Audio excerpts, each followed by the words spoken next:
And we are live. Hello, Adam. Hey, Augustine, how are you? I'm doing great and I'm really happy to have you on the podcast. How are So you? happy to be here. I'm doing well. I'm doing well. It's we're kind of in a weird spot. I'm in Atlanta and the weather, we actually get a lot of weather and right now it's very cold. Last week it was hot and sweaty and now it's like 30 degrees. So we're just at a weird time of the year. Well, here in Belgium, it's kind of like the same. We had freezing temperatures 2 days ago, and now it seems like it's like spring. It is. I mean, spring started, but it's too early to be that hot, so it's kind of strange. I know. It's weird. So Adam, the very first question I ask every guest on the podcast is, who is Adam Plouff? But please don't define yourself by the work you do. People usually, when you ask that question, talk about work. And this is not what this question is asking for. This is like more introspective question. So who is the person behind the persona? Who is Adam Plouff? Yeah, that's a weird one, especially I think when just anytime you do commercial art sort of stuff, like the work is kind of an expression of who you are. And then if you have your own company or studio, then the business is sort of an expression of who you are. And maybe that's good or maybe that's not. But when I take it, I guess when I think about it further back than that, historically, who I am and have been is I'm kind of just a weird kid that's trying really hard to become a wizard. And I don't know, the magic and what is mysterious and what is unknowable and what is secret, it's always just been really fascinating to me. And I think when in whatever type of work that I've been doing or whatever I do outside of work, that's kind of always what I'm chasing is just what is mysterious and what is mystical and what is not immediately apparent. What is kind of the thing that's underneath the thing that you see? I think that's kind of I guess that's what it is. I just I'm really trying hard to become a wizard. That is an interesting question. Sorry, an interesting answer for many aspects to me. First of all, because I think that in some way, for many of us working in the motion design industry, you've already kind of achieved part of your goal. You've already became part of a wizard because you've you've simplified our lives in ways that we would have never thought was possible. With some of the tools you've released. Thank you. That means a lot. And the other thing I think that is interesting is because like I share your passion for, like, what you say, what's hidden, what is secret, and magic. Maybe for the same reasons, maybe for different ones. I know that, like, for example, I got interested in magic because to me it was a way to escape reality, like a rough reality I was going through. I don't know if that, like, it's also your case. And one of the reasons I do this podcast is to show what's, I wouldn't say secret, but I would say hidden. So everybody sees who you are on social media, but this is to have the conversations to show what's behind that layer, what's hidden behind that layer. Um, so that's interesting, wizard. Okay, I think that's something I will come back through the podcast. Um, there's always a topic for every episode, and this episode is called "Rebuilding Ourselves." Um, I like that. so, like I said, I know I do this podcast for multiple reasons, and one of them is like to peek behind the curtain, but also I want this to be sort of like a beacon of hope for the people listening to it, no matter the age or like the point of entry they had in the industry in which we are. Um, and sometimes, like, life flips your table upside down and kicks you really hard in the nuts. And Oh yeah. and when that happens, like, not only you feel overwhelmed, but it's really hard also to stay calm and lucid on on what to do. And I feel that, like, right now there's like a lot of people going through that moment. And one of the reasons I wanted you to be here on the podcast is because, and you can share as much as you can or as little as you can on the thing, but you've been into that situation before, where Oh, for life sure. Yeah. flipped the table, um, and and maybe you could share what was your mental state at that moment, and also like how did you manage to rebuild in the face of adversity? Oh man, I love that. That is such a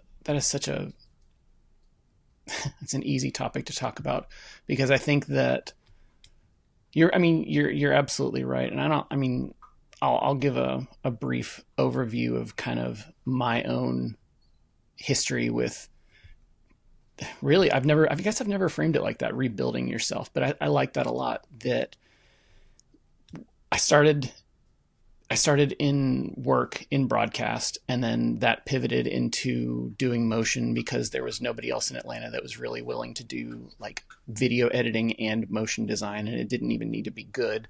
But that led into being really busy and needing to learn how to build some tool pipelines, and then that led to, oh, I guess I kind of know how to code a little bit, and then that led into building a character rigging tool that was at the time way simpler than anything that was available.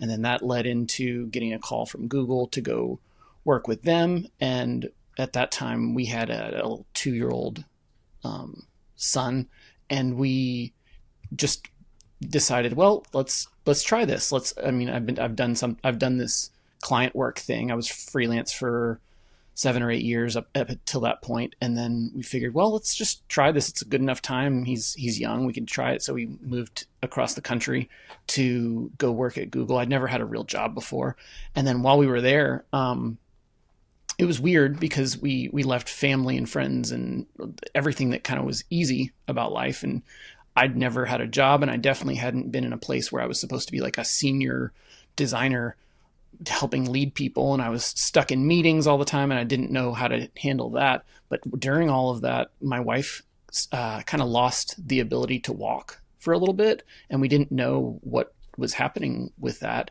So because we were in a completely different place, and we didn't know what to deal with, how to process all of that. But because I was working for a multinational corporation, I actually had good health insurance, which is not a thing that you normally get when you're a freelancer.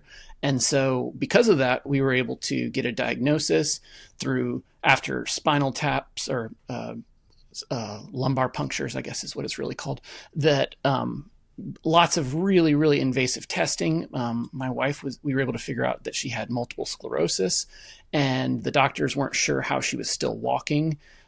So the work at Google still needed to go on. I needed to keep the job so that I could have the health insurance, so that we could get treatment, so that we could figure out what our next steps were. And because of that, I was forced into kind of a position to figure out how to be valuable over there. And I thought, well, I can't go to meetings because I have to be working at home. And this was 2016. So this was pre-COVID and pre-remote work. And there was no precedent for working from home at that point when you worked at a real job. And so thankfully I had really great bosses that were helping me out, and they wanted me to succeed. And because of that, forcing pressure to figure out how to be valuable while not being in meetings in a corporate job, I came up with a tool that would help move layers between a design app and After Effects. And then that let me still be valuable, but because of that, I was forced to learn a lot more how to code. And then we left California because it just was the right time. We couldn't stay out there any longer. It was just too hard with a then 3-year-old kid. But going through that, I was in a really rough spot because I needed to figure out how to take care of my family, and like taking care of myself was not a priority at all, but I needed to figure out how to take care of my family and how to earn money enough to do that. And it's been a minute now, so we can kind of look back on it and laugh.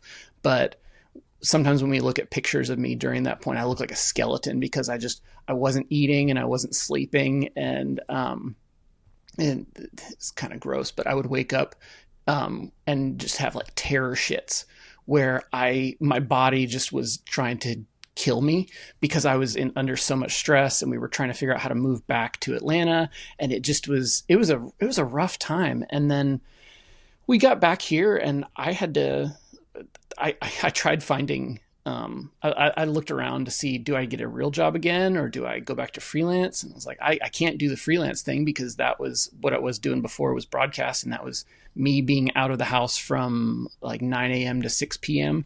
And that was off the table. I needed to figure out some way to be much more flexible with that. And I thought, oh, well, I've learned how to code stuff. Maybe I can write some code. And I spent about 8 months trying to come up with the next tool that I could sell to hopefully make a business out of something. And it failed miserably. And it was real dark for a while because I just didn't think I'd be able to.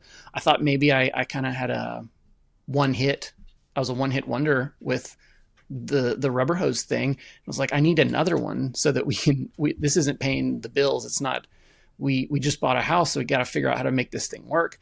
And then I just kind of gave up. I was like, oh, I'm gonna take a week. And I just read a book. I think it was Ready Player One. It was before the movie, but it was like, oh, I've heard this book is good.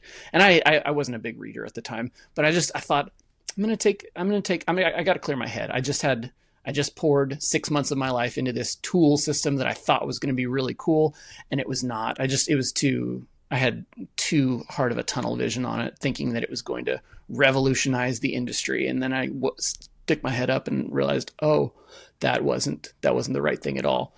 And then I was looking over my list of ideas for tools, and I thought, oh, well, I did this system for transferring layers between Sketch and After Effects. Maybe I could do that with Illustrator. Illustrator and After Effects that's more my scene anyway. Everybody I know is working between Illustrator and After Effects. So maybe I could just take what I learned there and do it over here. And I did it, and it started just feeling good. And it kind of felt like magic. It felt like I click a button and it just makes layers. This feels so cool. And I got really excited, and I made it, and I put it out, and it got a lot of attention, and it made a lot of people's work a lot easier. And I was so excited. This is the tail end of 2017.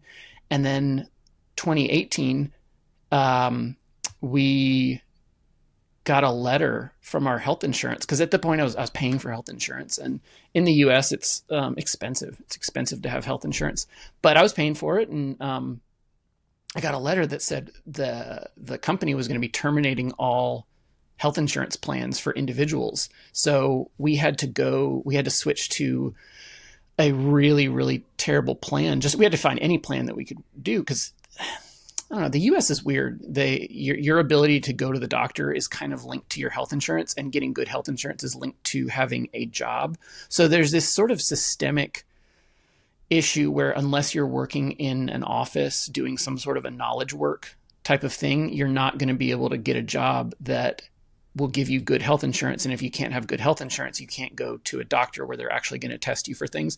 So there's a weird thing where if you're not doing a certain type of work, like an office job, you really are kind of limited in your ability to be healthy in this country. So I've got a lot of thoughts on that, but we lost health insurance. Like, I was doing well. I hit a spot. I was like, this is great. I can make this tool thing a business. This is working.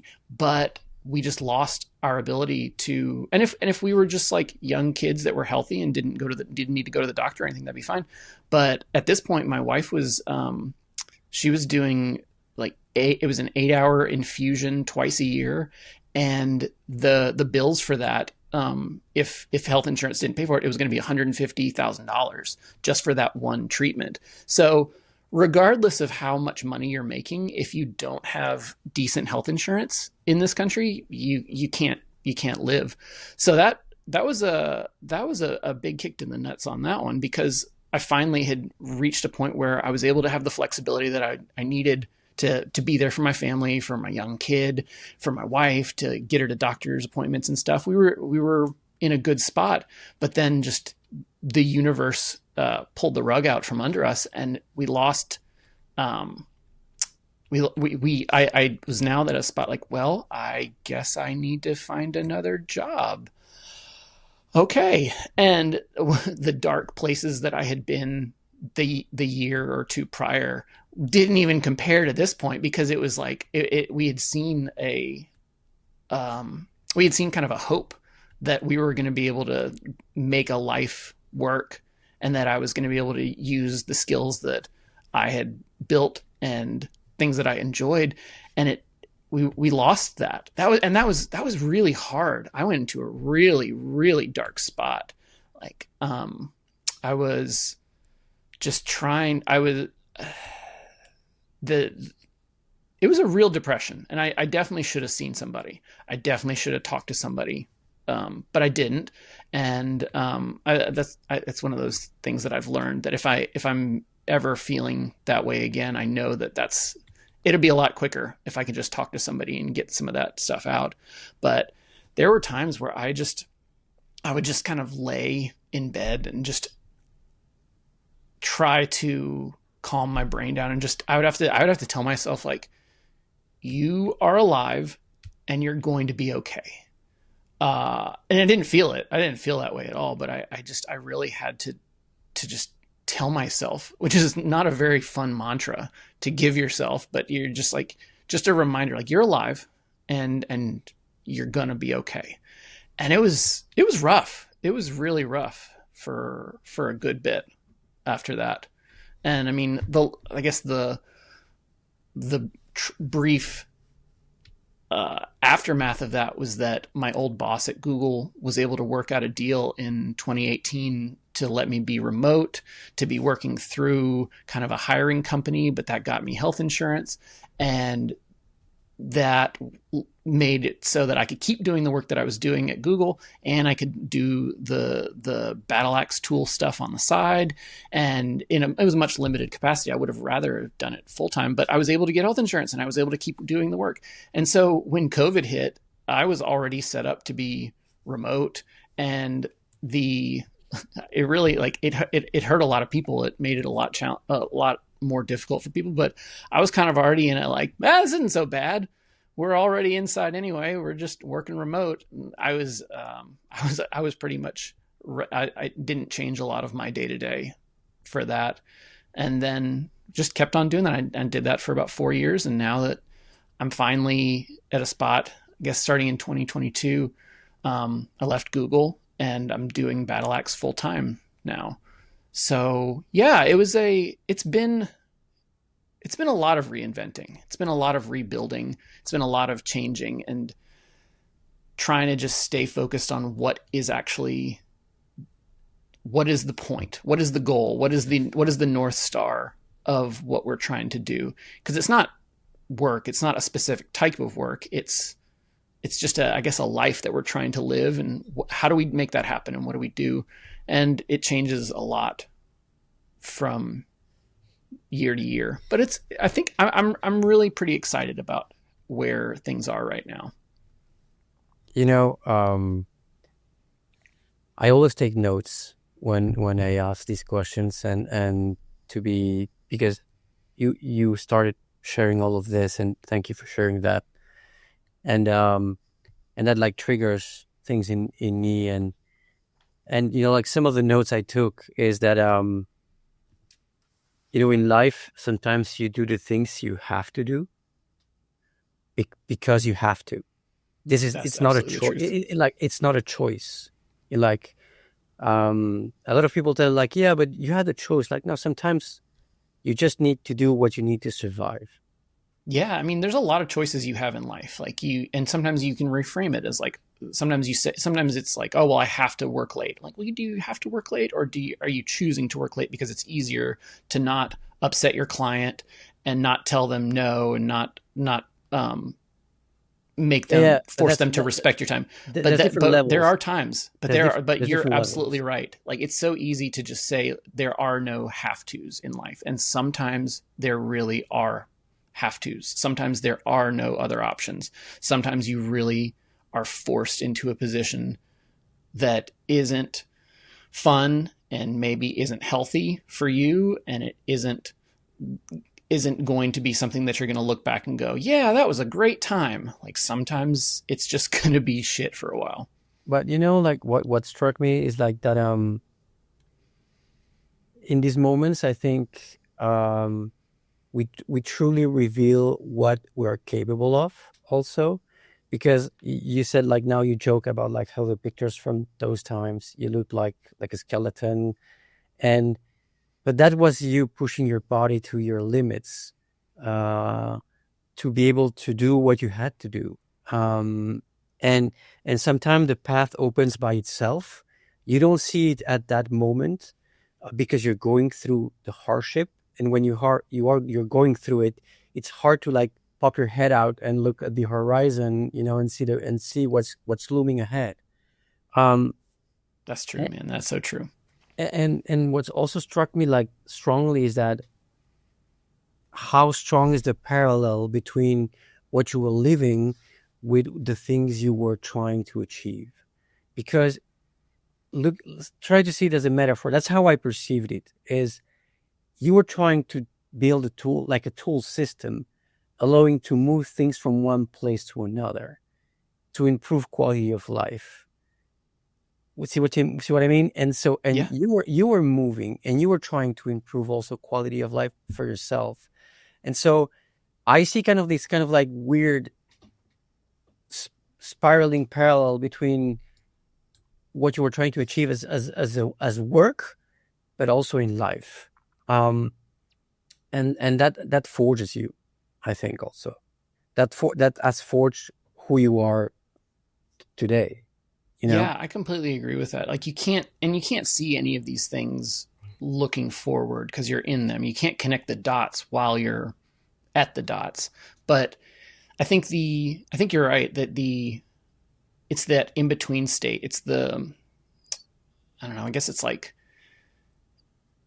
as a parent and as a person who spends a lot of time with their family, it can be like you take your family on vacation, and you get a delay at the airport, and you somebody forgets something, and you're struggling to get all the things you need, and then when it's time to go on a tour or something to a place where you planned all of this stuff and you paid all this money, somebody's grumpy and you don't want to do it, and then you can look back and say like, oh, these dots were that one was tough and that one was really silly, but it's like the lines that you're connecting between those dots. You can look at those and you can go like, oh, remember when we saw that? Uh, remember when we were driving through the jungle and we saw that sloth? That was awesome. That was pretty cool. And it's the in between stuff. It's like the drives between the big events that you're actually that's when you're actually living, and that's when you're actually seeing what life is. And if you only ever focus on the dots that you're connecting, you miss those connecting lines and you miss that in between space. And I think that it's hard to see it. It's even hard to see it when you're looking back at it, because you can just look back and you can see all of the things where it was really hard, but it's those lines that connect all of the major events. It's the boring stuff in life that is actually life. You can't, life isn't always exciting. It's the boring stuff that is actually the part of life that is life. Yeah, I was gonna say that like when you go through these types of experiences, that makes you reframe priorities. That makes you reframe what's important, like what's truly important. And the reason I'm saying this is because, like I said, like right now, like a lot of people feel overwhelmed.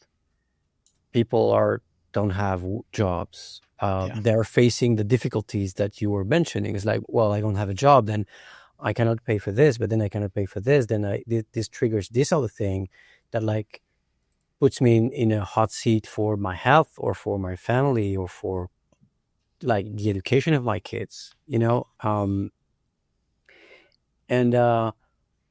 so it's easy to get lost today into these meanders of stuff that in fact when you look at it doesn't Yes, matter. babe. It's not important. um And what I found very touching is the fact that your boss at Google, um, like you said, like I needed help, but I didn't ask for it, so that like made me get an additional toll. And like I think we are in a community where people tend to be pretty helpful, so you don't Yeah. have to hesitate to ask for it. And I'm happy for you that inside of in human company, because those are like huge multinationals that feel very robotic, um you found a human Oh that was man, that I was I willing to help you. that is the like it's in it. I actually I sat down.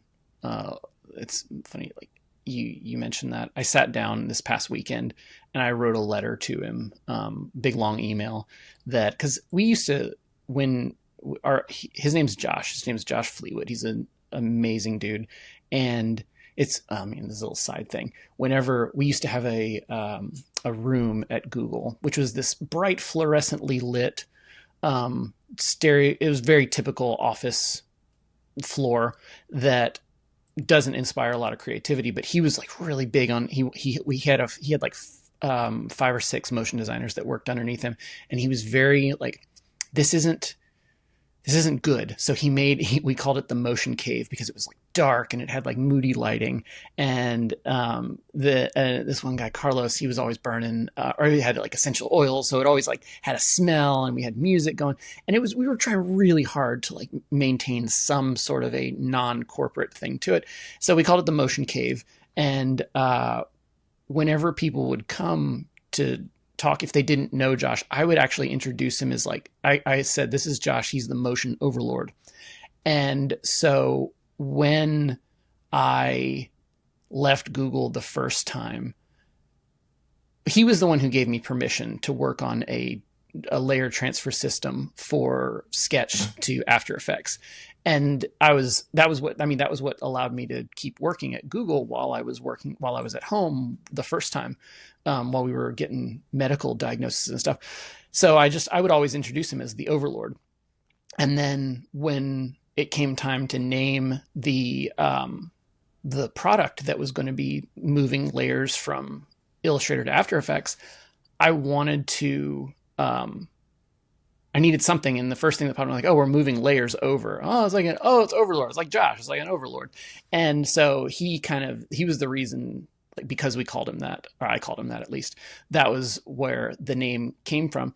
But yeah, it was the humanity of it that, like, I worked for a company that I think at the time had some 70,000. It's probably more now, but it had a ton of people working there, and really like as many people as you have at a company like that with HR and all that stuff that are supposedly caring about you and your career and stuff, like you're just a person working there. You're just another person working there among thousands and thousands. But having people, it was Josh and his boss Alex, like those dudes just looked out for me. I'm just an employee, but they cared. They really cared, and they saw how hard things were, but they were really trying hard to make things happen. And they worked, I don't know how they managed to figure this out, but there was this third party company and they managed to get me on with them and setting up business entities in Georgia and like all of these things that have to be done in order to abide by laws for hiring somebody, when it would be much easier to just be like, no, if you want to move back to California, we can give you a job. But they just knew that was off the table. They knew that there was something that I just couldn't do something like that right then, and they made it work. It was human. That was really what it was. It was humanity in the middle of a corporate money printing machine. They worked really hard to make that work, and I'll always be grateful for how they made that happen. And I don't know how it would have worked if they hadn't made that work, if they hadn't made it happen. Yes, it's like it's those beacons of light that happen when you are like going through dark times, to which you have to like really hold. Yeah. Um, and sometimes like people, like those beacons of lights, they don't even know they are a beacon of light. they're just being themselves in a way, Yeah. you Yeah, know? most of the time Um, most people don't think, like, if you're doing kindness to people, you're probably not thinking, I sure am doing a lot of kindness to people. You're probably just you're probably just like, oh, I just care about people. I mean, and And if you yeah, do, I you're an agree. asshole. Yes, exactly. If You're you're not being thinking very I'm being kind. so kind, it's like it's That's the um truth. That is and the truth. another thing also, like that's one of the last notes I took from what you just shared, is like also that that sometimes everything hits at once all the time. It's Yeah. like it's not just one thing you have to, like one fire you have to put out. It's like Yeah. all of the fires.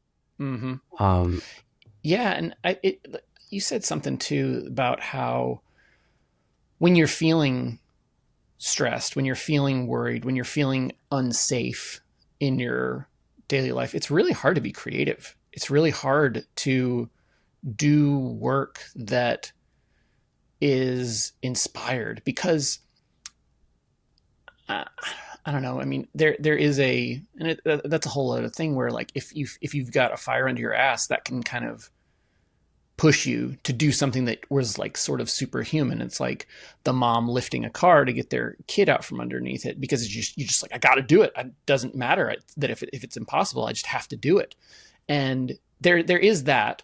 But when it comes to kind of regular life where you just, and honestly, like that's how most of the big moves that I've built in my life have come out of, well, shoot, I guess we got to make something work. But in daily life, when you're just looking around and going, there is no work coming in. What am I gonna do? This isn't an acute, oh man, we got to make a quick pivot and make something happen. This is like a slow, we're almost out of money. The economy is bad. There's just no money being spent on stuff, and that's a hard spot to be in. Like we've been in that spot. I mean, during the 2023 through 2024 slowdown of interest rates and money and all that stuff. That's stuff that, like, I've never thought about.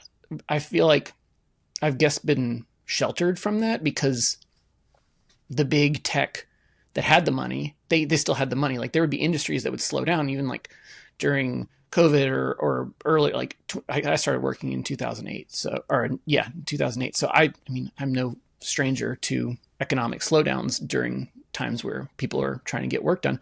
And, but this was the first time that I had ever seen that, where tech companies didn't have a ton of money, so they weren't spending a ton of money, which meant that the ad agencies weren't spending a bunch of money, which meant that the clients weren't hiring motion designers, which now we create tools for motion designers to work faster. So if people aren't scrambling to get their work done, there's not a real big push to buy tools that are going to help you work faster. So we were moving it was gradual, but we were running out of money. We came really close last year to not having enough to make payroll and stuff. And we're tiny. It's just we're a very small company, just a couple people, but we want to take care of everybody. And we want to do health insurance for very personal reasons. And we came really close. But yeah, when you're just looking at your bank account and it's getting smaller and smaller, or you're looking around at the people that you care about in your home that you love and they're just unwell, and it can, even though you're not going through it, it can make it hard to just have that. I'm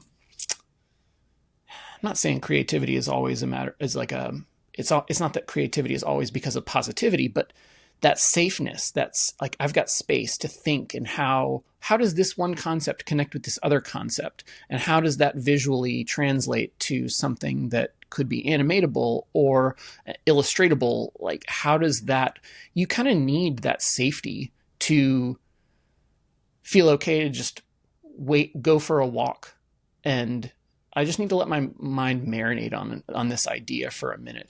And when you just feel like, oh God, I have to get this out because if I don't, I'm not going to be able to do the second job that I took that I have to take in order to, that's not fun, but it's so low paying, but it's going to keep us able to pay our rent this month. Like it just, you lose that mental safety to just let your mind wander a little bit, which I guess is kind of a luxury, but that's what it's kind of a requirement to connect ideas, which is what clients are paying us to do.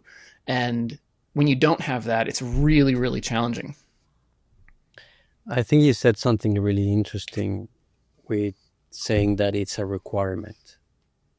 It's like we've been seeing this kind of like race to the bottom in some aspects, on how like creatives, all branches, are being treated nowadays, and having that safety, like you say, like to me, art can come from multiple places. It can come from like hardship. You need to express something really hard you went through, and so you're expressing your pain, your sadness.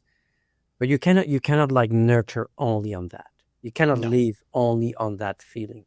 And so you need a space to kind of like refill the bucket, like empty the bucket and Yeah. refill it with other things.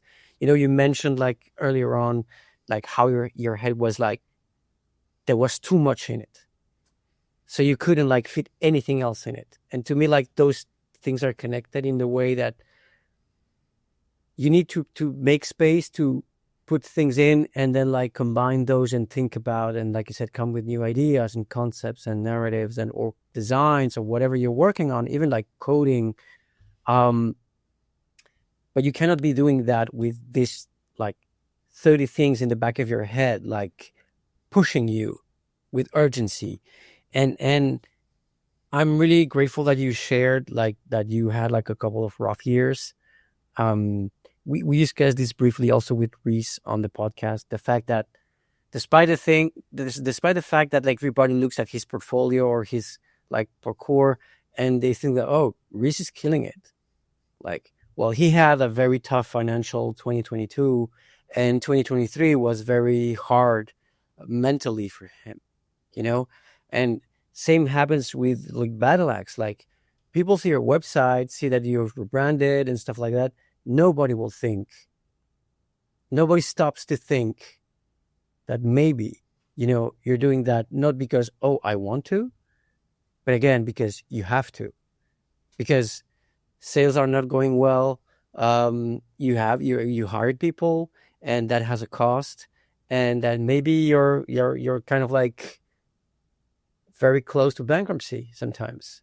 As a freelancer, I've also had like my high moments where like I'm getting like, COVID was great, like in a way great for us because everybody was at home, companies were paying stupid money, and so was great. But then, I kind of felt like there was going to be a kind of like a boomerang effect on that. Like as soon as they would open again, like everybody to like go back outside. And that's exactly what happened. Like then followed like 2 terrible years. And I don't know if what's coming is going to be better either.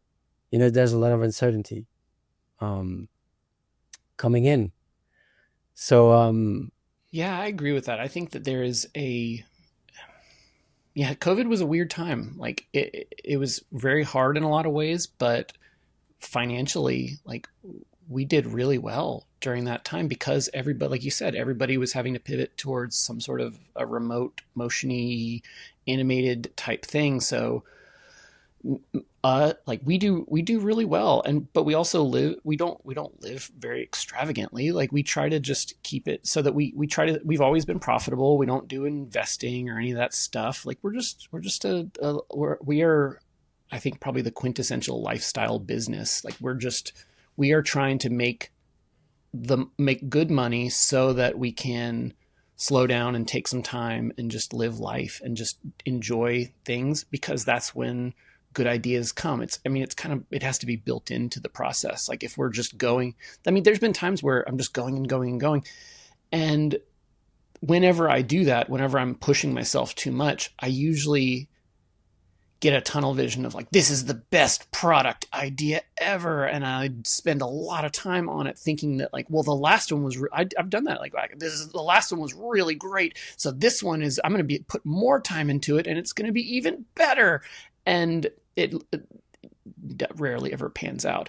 But it's when I kind of give myself space, like, yeah, I'm going to change it up. Like, I'm going to take a couple months and I'm going to redo the website because I'm not going to sit on a beach or anything, but I need to take a break from the actual work. So like Q1 of last year, I got really into Framer and I was seeing all the cool stuff that they were doing with it's just a website maker. We were on Squarespace before because that was what was available in 2015. And we just hadn't had a chance I'd been working on products for so long. And then last year, I'm just like, yeah, I'm really interested in this Framer thing. This is really, you can do a lot of cool stuff with it. And yeah, we're not a website company, but we don't need to be a website. But this is our storefront. And just like you want, like if you're buying I don't know, fancy pair of pants, you want to go to a place that feels good, that like feels designed feels very thoughtful. If you're going to spend a little bit extra money, like, yeah, you could go and get a cheap pair of pants, but really like our tools aren't cheap, but they are intentionally priced to let people know that like these are for professionals. These are professional tools for professionals who are working really hard and need to have tools that can be super simple. There's a lot of other ways there's a lot of ways to move Illustrator art or Figma art into After Effects. You can do a lot of things. And if you aren't really stretched for time, you can export all of your files and you can import it and it's totally free. Like Adobe makes it possible to do that. But if you're pressed for time and you need to get things done and then you need it simple and you need to stay in the flow, that's where our stuff comes in. But that was one of those, I needed a palette cleanser. I needed something to work on that wasn't products. And it gave me, like, I spent about 3 months just working on the website. And I'm not a web designer, but it gave me a chance to kind of go in and like really audit, like what are the best practices for web now? Because I mean, I got started in design back in the Flash days, and it was fun when it used to be able to just do whatever you want, and there were no rules. And then there kind of became some rules, and now we're getting to the point where like the rules don't necessarily always apply, but we still have there's some implicit rules when you go to a website and you want to buy something. You kind of need to trust that that when you click this button, it's going to take you to the cart. And you need to be able to see what the price is going to be. And you need to be able to there's some best practices that inspire trust in somebody that maybe is buying something from you. But at the same time, not everything has to be bland and not everything has to be Amazon.com or Apple.com. It doesn't have to be, because they do things, they design things in a certain way because they have to. It has to be at a certain level for something, but we're not at that. We're making tools for artists, and we're making tools so that people can enjoy doing what they do. So why not try to inspire a little bit of fun? Like why not try to bring a little bit of magic and mystery to what we do? Why can't motion designers feel like they're on a mystical journey? Why can't we do that? And then also make a button function the way that a button should function. So like I had a lot of fun doing that. And it gave me a break from products and I mean, I guess you could argue that the website is kind of a product. It's part of what we're doing. Like it all comes back to each other, but it gave me enough of a break from writing code, because Framer, you don't have to write code. You can write code if you want to get nerdy with it. But like it gave me a break from writing code, and I got to move pixels around, and it was kind of fun. It was super fun to have that break.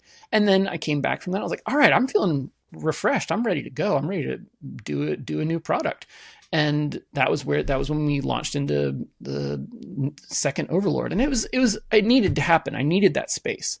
And not everybody gets that. Not everybody gets the space to take a break like that. Yeah, that, when I said like I talked about priorities, I think it also helps reframing the fact that sometimes we're not that bad as we think we are. It's always kind of like, again, you're in the middle of the thing and you kind of like realize that like, yes, it's not cool, or maybe it's been rough, but there's people living things way more difficult. And that doesn't diminish at all what you're going through, but it helps you like have a different like perspective on things, and like you said, like you just said, like I can have the luxury of have that time, and that already is a win, and that to me is already like a big deal. um I was mentioning in one of the other podcasts, that among the people that have like reached me, some people were feeling bad because they are artists or creatives, but they're not getting jobs in this field, and so they are kind of like, again, they have to take a job, whatever job it is, and it can be Starbucks, it can be, I don't know, in the supermarket, and what I told them is like, you don't have to feel bad about it because you're just doing what you have to. Oh You yeah. and don't see it as something that will define you forever. You have to see that something that you have to like momentaneously do now to cope with the situation. And once that like we cross that hill, that will give you the time to take a deep breath and go like, okay, where do I want to go? What do I need to do? Like, and establish like a battle plan to get where you want. Um, Yeah, I agree with that. It's easy to get down on yourself. Or the I mean, the other side of the coin is like, oh, am I buying into the whole grind set thing where like I work my crap job and then I come home and I do this other thing? Like, am I contributing to that whole garbage way of living? It's like, well, okay, I guess that's a question that you have to ask yourself. And sometimes you need to do that. Sometimes you need to make something work. Sometimes you need to sleep a little bit less for a period of time to get to whatever it is that you're trying to do. I mean, I've definitely done that, and I don't, and it's hard because you don't want to. I never want to be the person like, well, if you want to make good things happen in your life, you got to like not sleep and work 7 days a week. Like, you want to find a way to get to a point where you're not doing that. But yeah, there's times where it's not fun, where you have to crunch a little bit. And I guess it kind of comes down to, who am I crunching for? Am I crunching for a boss or somebody who's built an unhealthy work environment where the margins are super thin and they are forcing us to crunch in order for them to make their profit? Or am I temporarily crunching for me to so that I can have my job that pays the rent, but I can also be building a thing that will hopefully, and it's all a gamble because you never know the future, but will hopefully help me grow in this area that I'm really interested in, and will get me to a place in a relatively short period of time where I can have a healthier way of living, where I can be there for my family more.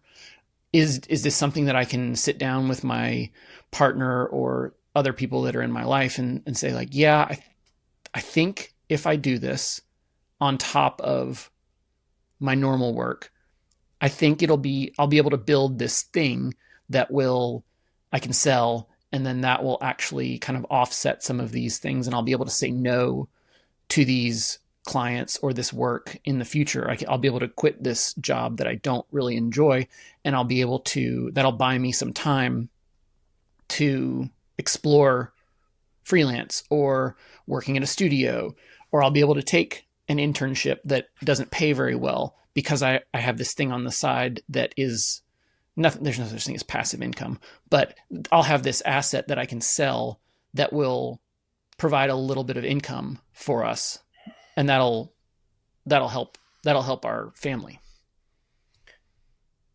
I will be. I'm going to be a little bit philosophical here, because in a Please. nutshell, to I me, love that. what you're talking about is freedom, and freedom for different people has different definitions. But like to me, freedom is to be able to do what you can with your time. Like the only thing that we really have on this earth is time. We have time to do the things we want. And you said something that like to me is like kind of like very indicative of the times we're living. You said I need to buy like it's gonna buy me some time. Yeah, yeah. Like, and the thing is like to me the time is already yours. It's already your time. But you still have to go through all these hoops and loops to be able to kind of be like dispose from your time. So in a way, and that's where I'm gonna get a little bit philosophical maybe, um, it feels a little bit like modern slavery. Um, Yeah. and I know it's really rough to come that hard on this topic, but it literally is. Like you're literally not able to do what you want when whatever you want. Like I understand you're part of a society and you have to integrate and there's rules and but at some point you have to look at those rules and think very clearly, are these set of rules made for me? Like, and if they're not, how can I play the best I can my game so they can play in my favor, or at least I can enjoy that time for myself or and my family. Oh yeah. I mean, I know I sound like a crazy person sometimes when I'm like railing against capitalism and like techno feudalism and how we're just renting space on these platforms to make billionaires rich. And I know that I sound like a um, I know I sound like I've been reading too many internet forums or something, but and it's tough because like what you say that you don't like capitalism, but you sell products. Why don't you just give everything away for free? It's like, well, there's a difference between capitalism and selling products, making products and selling things, making goods and selling things and trading money for things. Like capitalism is exploitative that you and I fight this a lot because for all intents and purposes, I'm pretty free. Like I don't have a client telling me what to work on. I don't have um, I don't have investors or anything that is forcing me to create some new feature or anything like that. Like I'm pretty free. Like if I decide today that I want to work on the website, I can work on the website. If I want to work on an overlord feature, I can work on an overlord feature. If I want to play a video game, I can. Like I can do anything that I want to.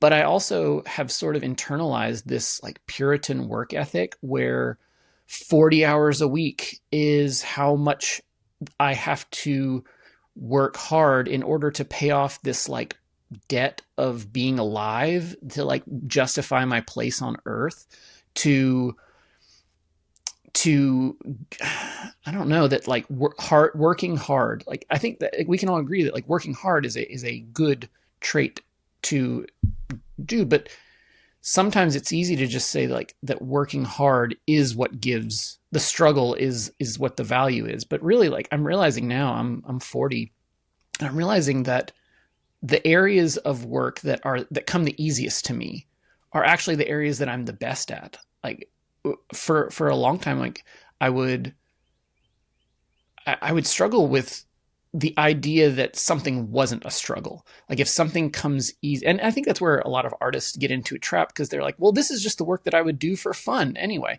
And they devalue their own work. And then companies that have money are like, well, you should just do it for exposure because there's so many people that are doing it for exposure. And like, that's where a lot of artists, they don't treat themselves like their work means something. And so I think you can exist in a capitalist society, but not bend to the wills of capitalism. You don't have to participate in that stuff. You don't have to. I don't know. There's I'm sure I think it's in like a bunch of productivity books, but the adage about the businessman who goes to uh, a tropical location and he sees a guy fishing And he says, "What are you doing?" And like, "Oh, I've been fishing. I caught some food for my family, and now I'm going to go home and I'm going to take a nap, and then I'm going to go and play music with my friends." I'm like, "No, no, no, you're doing it wrong. You need to hire some people and then fish all day and then sell your profits and do all this stuff, and then you can build a fleet, and then you can have a business, and then you can sell the business." And like, then what would I do? I'm like, well, then you can retire and you can hang out and go fishing and take naps. And it's like, well, I already did that. And like, that's where, I mean, it's a cliche at this point, but that's kind of, I remember the first time I heard that, I was like, oh my God, that's what I'm doing. I'm doing that thing where like, I want to work really hard so that I have time to hang out with my kid. It's like, well, you could just hang out with your kid. Like, no one's stopping you. No one is forcing you to go to an office at this point. You could just hang out. You could just go have lunch with your wife. And then I realized, like, I can do that. And nobody's telling me not to do that. And then I know, and then this is the like obligatory part where I have to qualify it and say that I'm privileged and all that stuff. But like, I'm super privileged, but it's hard because I've come up in this society that tells me that I have to struggle. I have to work hard. And that's just like you said, it's a form of slavery to make sure that we all don't even have the time to think about whether or not something is worth it. It's just implied, like your work is what defines you. You going to a job and being there 40 hours a week means that you can't even like go to the grocery store and be okay with standing in line and just being present. Like you're not allowed to do that because you need to be a productive member of society. And it's a story that we've been told for so long because it means that we have to buy products that make our lives move faster and be more convenient and reduce friction. Like, well, maybe friction's okay. Maybe it's okay to have a little bit of friction in our lives. Maybe it's okay to have to go slow. Maybe we don't need to automate everything. Maybe we can slow down.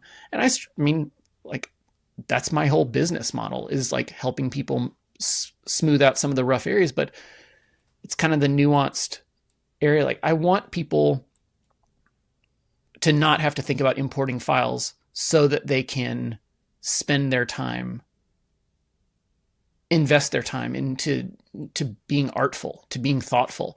Like, yes, I don't know. It's a tough spot. It's a tough spot because like, I have to ask myself that sometimes. Like, am I just contributing to people racing to the bottom so that they can get stuff done faster? I'm like, well, I hope not.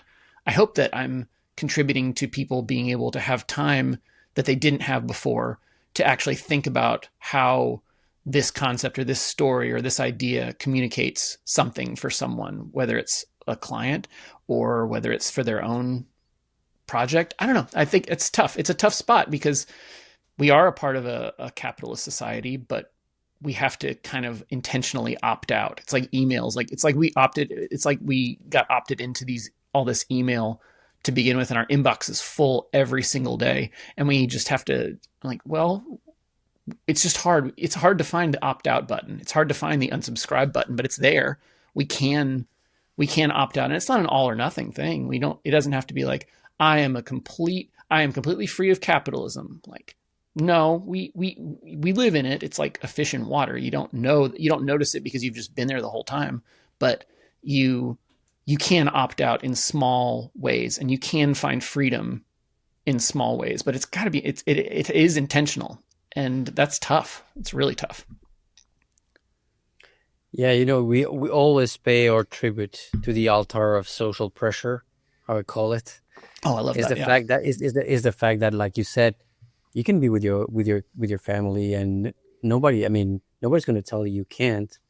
And like, but like subconsciously, we're doing it because we've been raised like by society like that. That this is the model you have to follow. These are the things you have to do, and if you don't do them, then you're going to be this, and you will be considered like that. And that's also like, I think, going back to the very beginning of our conversation, what's important is like that moment where you said to yourself, like, you know what, like, I'm going to take a week or a month. It doesn't matter how long that time is I'm going to take this amount of time because right now I just can't. I can't anymore. And if I try, it's not going to be good. I will feel bad. And And I'm but going to go down the society, wrong path. I'm going to get myself yeah, into yeah, yeah, worse trouble. I'm going to I need to stop digging because right now I'm digging a hole that is going to be harder to get out of unless I just stop digging. correct. And so, but people like don't. Nobody has been like. I think that comes with like this comes with not to everybody, but for many of us with age.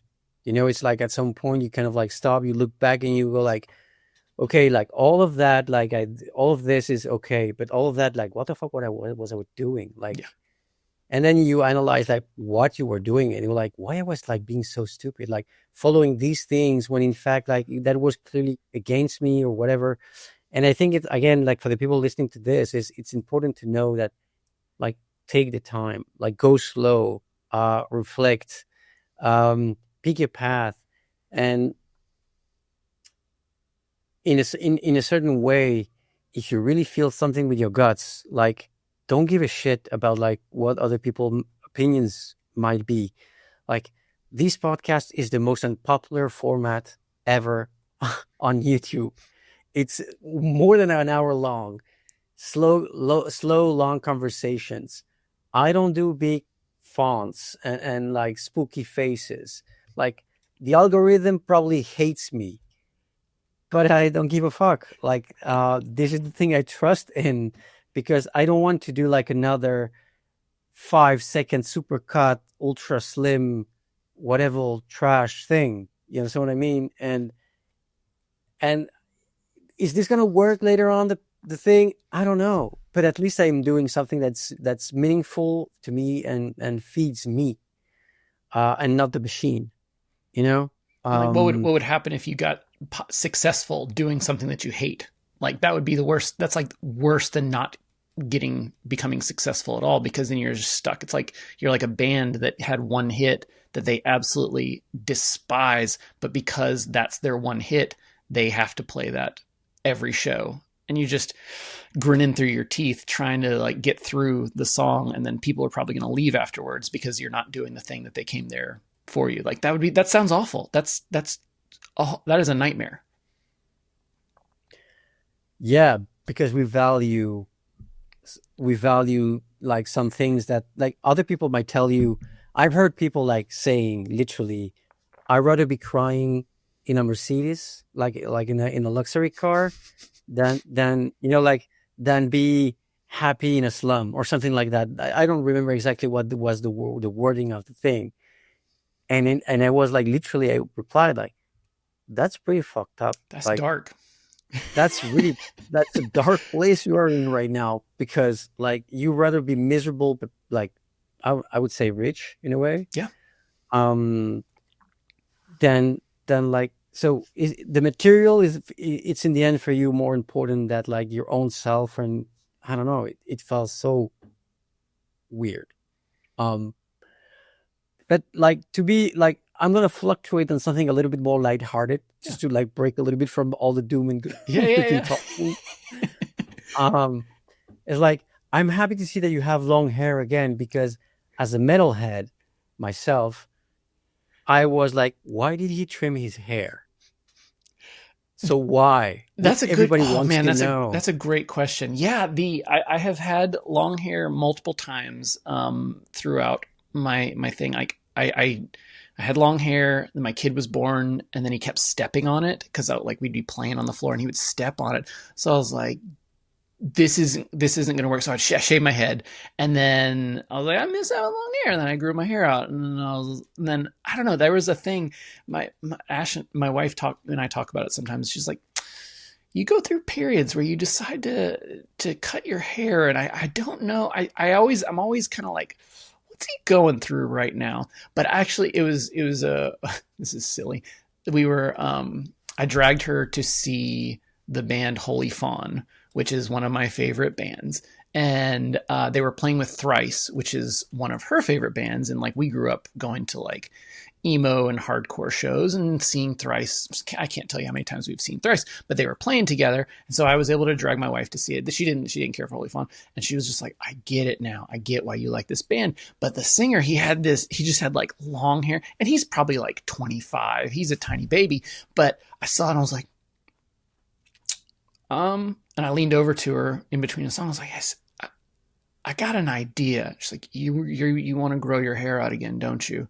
I was like, I do. So I'm now, I'm in the same, it's funny. It's a silly thing, but I feel, I don't know. It's a weird, I don't know. I guess it's always a trope in movies where a woman wants to go and cut their hair when they need to go through a big change or something because it's something they can control or something like that. It's cheap writing to do that.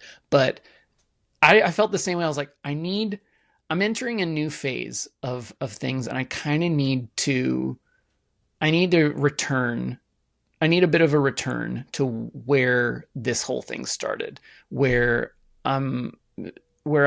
DIY, it's gritty, it's nonsense, and it's building. I don't know. I love the idea of building a mythology around things. I think world building, that's the closest thing I can think of that fits with what I want to do.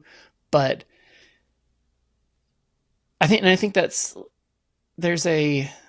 don't know, I guess the past few years, there's been just this weird trend of like not trying. And I think that's super gross. I think that I work really hard. And I guess that's in contrast to what we were just talking about, but I really do. I work really hard, and I think a lot about how to help people do as little work as possible so that they can live life, so that they can pursue art in the way that they want to. And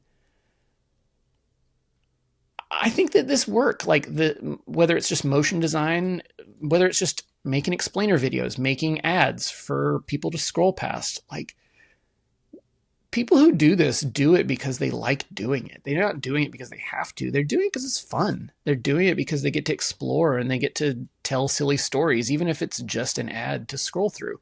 I mean, I came up in the business making promos for Cartoon Network, and I had this is stuff for people to fast forward through. That's not a thing anymore. I mean, I remember thinking to myself, like, I'm going to tell my kid one day that like I made promos for people to fast forward through, and he's not going to understand that because wasn't even thinking about like streaming and stuff. Like, this is going to be like a travel agent or something. Like, this is a job that isn't going to exist in 10, 20 years. But I mean, it's okay. It's okay if we're making junk that isn't very cool, but people do this stuff because they like it. And like, why can't people feel good about the work that they do? Why can't we add some sort of a sense of mystery and a sense of magic and just mysticism to this stuff? Like, creativity is magic. And like even if you're doing it in service of some big tech company, we all have to work and we all have to pay bills, but like, maybe we can feel good about it. Maybe we can be excited. Maybe we can bring a sense of magic back to this work, like a sense of mystery. Like, why can't we do that?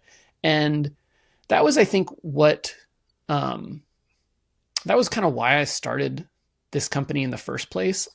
Like, I was really, I incorporated my freelance client business in 2009, and I had to pick a name, and I thought, Battle Axe. That sounds nonsense enough that people are at least going to smile. And I wanted there to be I don't know. I just wanted you to feel something when we used to write checks, when this company was writing a check to me and they wrote Battle Axe Incorporated. I wanted them to have like just a slight feeling like that's kind of cool. And it just ballooned from there. And I fell in love with writing, and I fell in love with just talking in a weird way, like as if there was a deeper meaning to this stuff. It's all cryptic nonsense, but I like it and it makes me happy. And I think for there were a few years where I kind of lost sight of some of what I needed to do and what was important. And I think that, I think I'm now getting back to a place where I'm, I guess, returning to that, I don't know, that metal side. And that's, maybe that just sounds corny, but just returning to the mythology of, like, I'm just trying to become a wizard. That's all I'm trying to do. It's not corny at all because I know that's funny how we went from hair to like methodology and go back to roots and stuff like that. But um, I'm kind of in the same process myself. I grew up in the punk rock metal scene also, skateboarding. Yeah. Um, and then you get introduced into the work market, and then you have to be a professional, and you have to like you don't have to ruffle too many feathers, and you don't have to this and that, and that kind of like washes you out. Mm-hmm. It removes all the taste you had. You end up like doing bland. Yeah. And a couple of months ago, I kind of like hit this kind of like mental um wall where deep down inside of me I wasn't satisfied with what I was doing. And I started questioning, and what I'm doing now is going back to those roots, going back to that like kind of like raw energy that certainly in some aspects can be considered by some like juvenile, Yeah. whatever. But in the end, like what I like about like the juvenile energy is like not like you were saying with the mother that leaves the car is like nothing is impossible. Like you can eat the whole world. Um, and suddenly I combined with kind of like the wisdom, since we're talking magic, I've acquired through the many side quests I've been doing through life. Um, but I'm trying to go back to that energy, and then avoid letting it go again. I think that's Um, a brilliant way to look at it. Like, I think it's easy. The best practices, or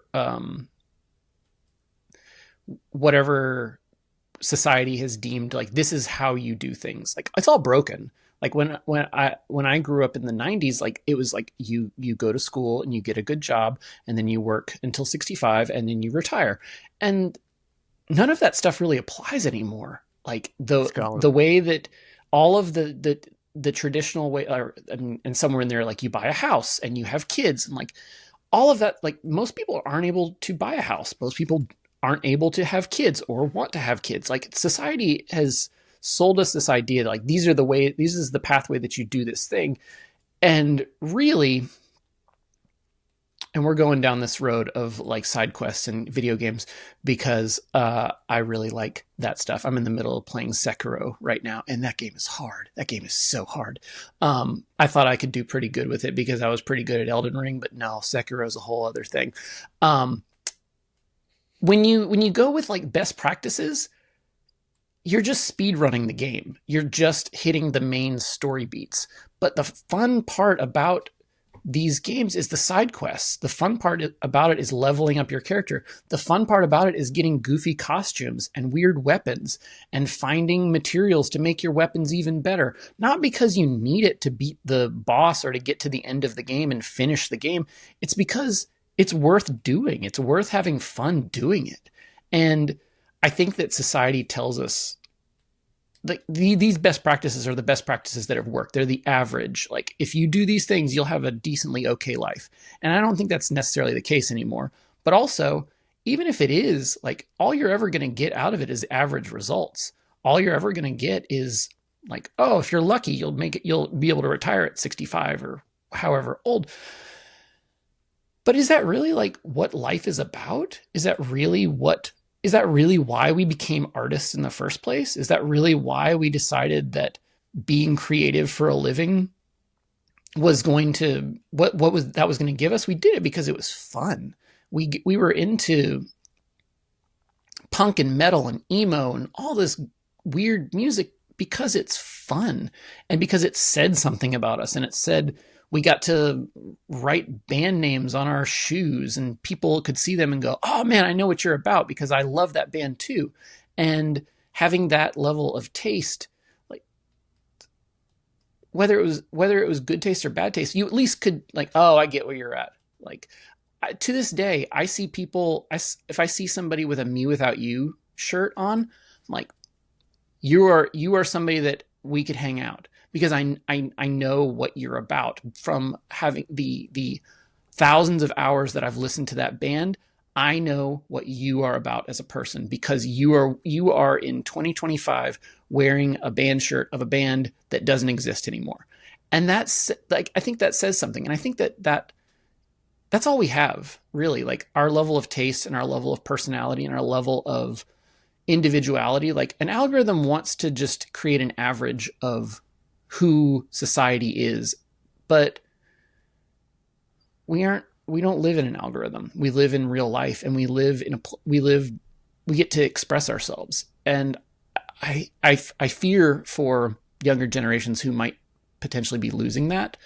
But I think that, I mean, for Battle Axe, like we market in a weird way, and it's going to alienate some people. Like there are plenty of people that I'm sure, and we don't do metrics or analytics or any of that stuff because I just don't want to deal with it. I don't want to think about it. But I'm sure there's plenty of people who come to the website and look at it and go, "This is weird. I don't want this," and I'm okay with that. Like I'm fine with it because we're making money and we're profitable, and I don't feel like I have to. I don't feel like I have to compromise what I want, how I want to exist in this digital world for a few more dollars, a few more clicks, a few more card swipes. I would rather make something that I'm super excited about, that I can look back and go, damn, that was cool. I put myself into this thing and it exists now.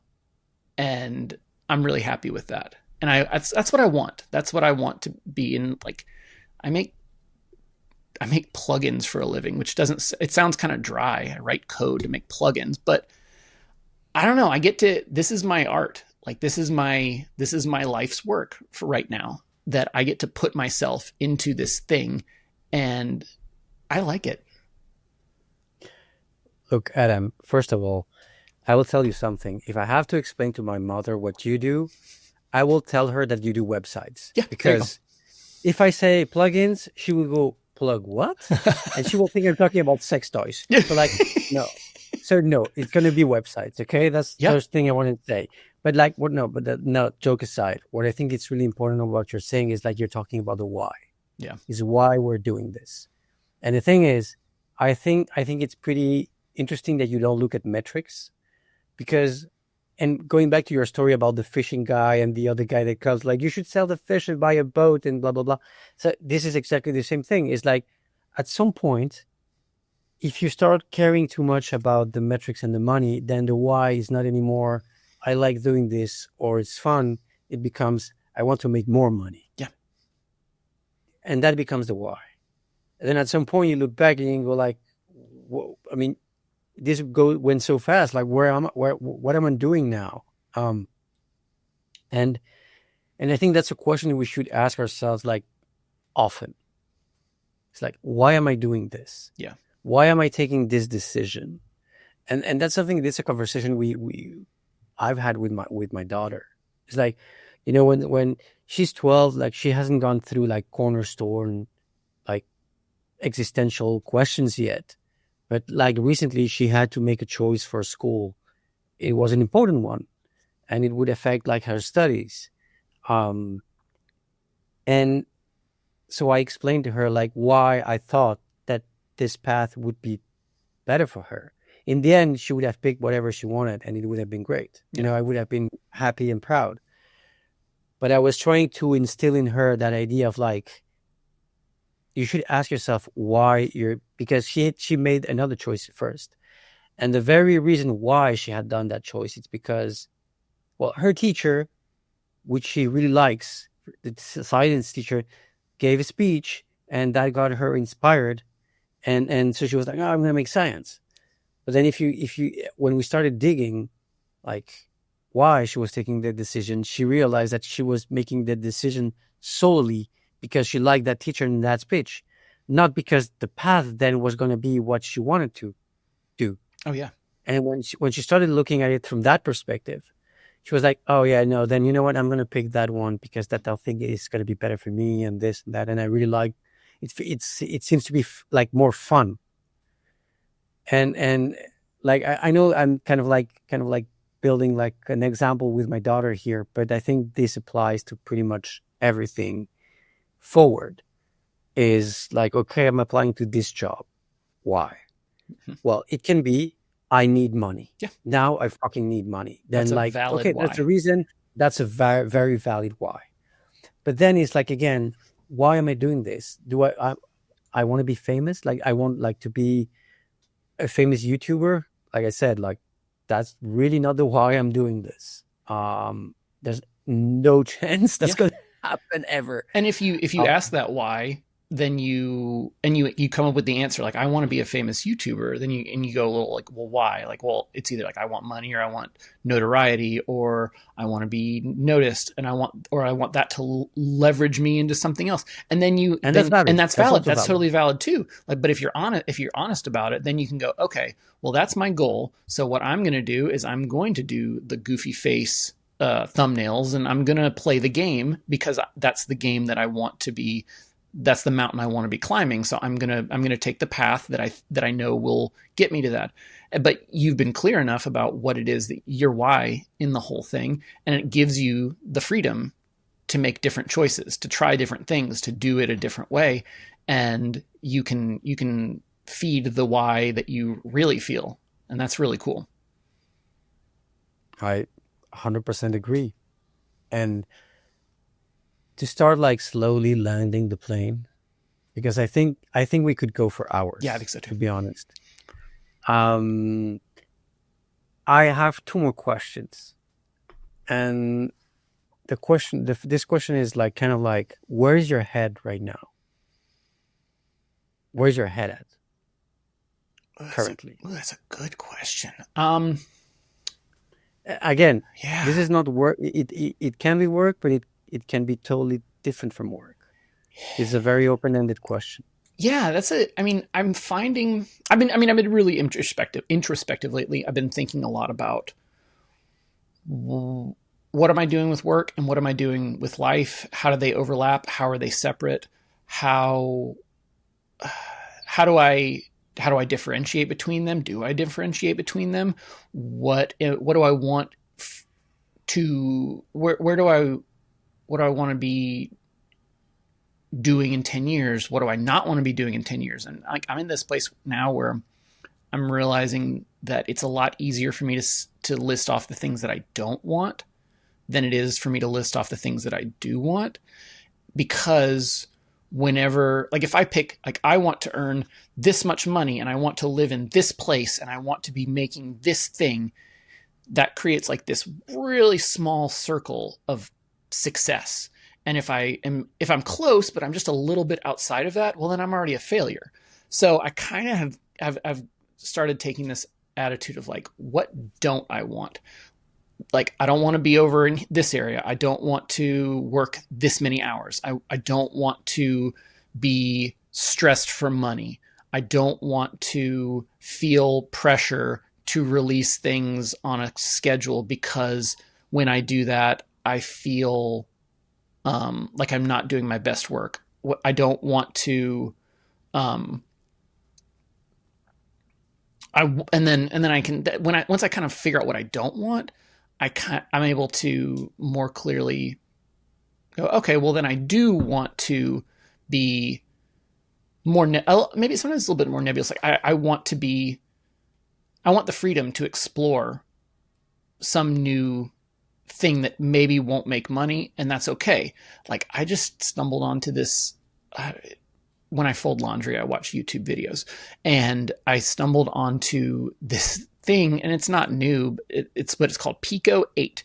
It is a game engine that was for an imaginary like Game Boy type system, but inside this thing it's like $15. And I mean, I've tried doing the game thing before. I've tried Unity and I've opened Unreal once, and thinking like, oh, motion design, it's like we're combining video and animation and illustration and sound and interaction, or not interaction, but like that's the missing piece. Maybe games would be fun. And then I try that and I'm like, I go down that road. I'm like, yeah, this is nonsense. But Pico 8 is this like super limited. It's like you only get like, I think the files can only be something like 800K. So as far as that's like code and images, and there's no images, and you only get 16 colors. It's like super hard limits of what you can and can't do with it. But because of that, it gives you these like constraints. And so this weekend I was like, I'm gonna play with this. And I did for no reason. There will never be a way that I could make, like, people who are really good at, I'm not good at it, but people who are really good at it don't make money off of it. It's just fun for the sake of it's you do it because it's worth doing. And so like as I think about it, like I want my life to be so free that I can just do things because they are worth doing. And that's kind of where my head's at, is that I'm trying to just build my life in a way that I am so free to just do things that I feel in that moment are worth doing. And I want to build systems that make it really effortless for me to do that. Like I go through phases where I'm like, I'm going to do some music, and sometimes it's just too heavy of a lift to be like, oh, I need to sit down and open an Ableton session and I need to get all these instruments. Like, well, when I'm feeling uncreative, I think I would like to sit down for a day or two and come up with a system that makes it super effortless to write a song, so that I could just have I've got a system, I've got an app in front of me that's ready to go, ready to record, and I can record a riff into a thing. I can play a keyboard and it's like, oh, cool. And then it automatically loops it so that it fit, like, oh, I recorded, that was my A section. I've already built out the A sections of the song. And then I'm going to do one other thing, and that'll be the B section. And then I know the bass line will be through the whole thing. Like, and I could jam out a song in like a day or a couple hours. Like that would be amazing. And I think about that. Like I want to be able to do things just because it's fun and because it's worth doing. And then maybe I can use that for something else. But just trying to figure out, that's where I want to be free. I want to be free to do things because they're worth doing. And I want to be doing things that are effortless because I've built up a set of skills, and I've built up a vocabulary of things that I like and I want to put into the world. And I just want to do them for fun, just to do them. And I want to work with people who are kind of on that same trajectory, that are just excited. Sometimes you just get excited because other people are excited, and that's really cool. Like when you might not even understand what they're about, but because they're so stoked on something, it makes you stoked, and you kind of want to be a part of it in some small way, or at least enjoy it with them. I think that's really cool. And I don't know, maybe that runs antithetical to the modern capitalist attention economy thing, but that's where I want to be. Like I'm too old to be playing games and trying to win popularity for something that I don't want to be doing in the first place. I'd rather just spend my time on Earth making things and enjoying things and doing things and just looking for ways to just lose track of time.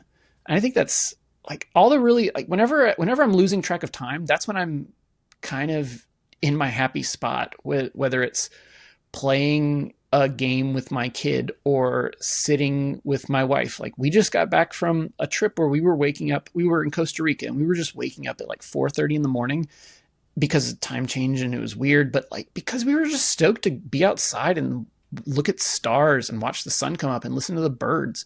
And we just sat and we had breakfast, and it was so quiet and it was so nice, and we were just whispering and talking and laughing and trying not to scare the birds away. And like that's the kind of, like, there's no value to that outside of the present moment. But we spent hours outside every single day. And that's the kind of stuff that I want to find space for. Everything I want to do is like building that level of freedom into my life. You brought me memories from a second, like a while, like when you were talking about Pico 8. about the assembler demo scene Oh my gosh. that used to be amazing in the I 90s, love that stuff. where you had those limitations, like the best demo of like 4 kilobytes, Yes. and you had like sound and 3D shapes moving and morphing, and sometimes like you had like the I still remember one. I think it was Second Floor, and the demo like weighted 1 megabyte, Yeah. and it was like a 10-minute long thing with like fractals and 3D and mod music. It was, I mean, yeah, just a parenthesis I was a in thing. casual observer of the chiptune scene back then, and like I mean that still draws me back. Like trying to get like square wave bleeps and bloops. I love that stuff. That makes me so happy. Um, and so this brings me to the last question: is you know, when you read your bio, and we've like kind of like touched on this through the recording. You mentioned like how many lives you've already lived. You know, like as a karate teacher, yeah. I mean, all those things we've done, and we thought at some point that was our path. Yeah. Um, where do you think you're going to be tomorrow? Are you still going to be doing website? I mean, plugins. Sorry, or We always tell mom it's websites. yeah, websites, or I know this is a very hard to answer questions because nobody knows what tomorrow will be made of. But I'm asking these questions more in a sense of like, do you feel the juice to keep doing what you're doing now because it's still fun? Or I don't know, you might be soon becoming the new chip music overlord. I mean, it's tough because I think that I have successfully torpedoed several careers in my life. Um, just I mean, I remember getting off the phone with one of my clients, and that was like the last time I talked to a client that I was done. I was, and it's sappy. Like you never know the last time your kid is going to give you a kiss or is going to let you pick them up and hug them. Like it's going to happen, but you never know when that's going to be. And then but sometimes you can look back and go, oh yeah, that was the last time. And I forced my kid. No, I don't force him. He still actually likes to give me hugs. I make sure not to force him because we don't want that. But he still likes to give me hugs, and I still embrace that. But but yeah, I think that you never know when the last time you're going to do a thing is. And I think about that too. I think that I don't know. I don't know, but I think there's a through line through what I've done where I like building things for people, and I like creating systems for people. And I guess I like to build. I don't know. I think I said going back to the band days. I remember being the guy that I wasn't very good at playing the music, but I was always the person that people would be like, "Hey, my guitar's busted. Can you help me? Like, I can restring it, but it just feels weird." And I'm like, let me see what I can figure out. I didn't know anything about luthiering or anything like that, but I could just the looking at it and going, oh, your bridge is a little low, so when you get to the higher frets, it's going to be like really hard, and you're going to probably get some buzzing or something like that. And it seemed to click for me. And I think that going 20 years back, I can look and say that was what I was interested in. It was helping artists express themselves more effectively. And whatever you do when you're a teenager and or 20 or something, like you don't have to, when you're not worried about money, that's kind of like your purest self. When I go for that far back, I loved being around and in bands and with people playing, but I enjoyed bringing a level of technical problem solving to the situation, that because it needs to happen. Like somebody has to be technical enough to like make the artwork, but building tools, building systems, helping fix things, helping fix holes that if you just tweak one thing, then maybe it'll give you a clearer way to express yourself. But that's kind of where I've always been. So if I look to my past, I guess that's where I imagine myself being in the future. I don't know if it'll be for motion design always. I don't know if motion design will even exist in 10 years in the current form, because I mean, motion design doesn't exist the way it did 10 years ago. Motion design was a clear discipline. Now it's becoming just kind of this nebulous part of interaction design and branding, and it's just becoming a whole other thing. So I don't know what motion design is going to be in the future. So I don't even if I wanted to be a tool developer for motion design, I don't even know if that field would exist in 10 years.